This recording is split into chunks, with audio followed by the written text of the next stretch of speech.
Good morning, good morning. Baka gusto niyo pong umorder ng dito lang po yan kay Buda. Sa looban yan po. Sweet and spicy, bagoong. Ayan. Baka gusto niyo umorder.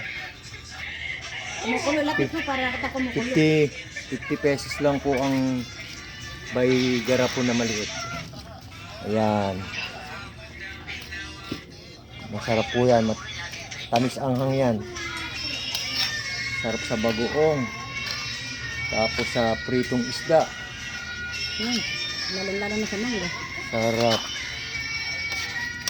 Ganting yan, eh. Ayan po Kaya yung, amoy ko na rin, nagsisidang. ayun po yung Hindi ako lang kumuha. gumagawa niyan. Masarap po siyang gumawa ng bagoong. Masisiyahan kayo, makakalimutan niyo yung pangalan niyo.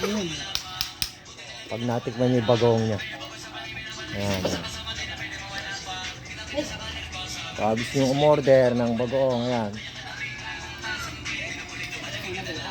Order din, tayo na ID kay patayin tayo. Malay mo dyan, ma-promote yan eh. Daming umorder. Pasya-shopee muna.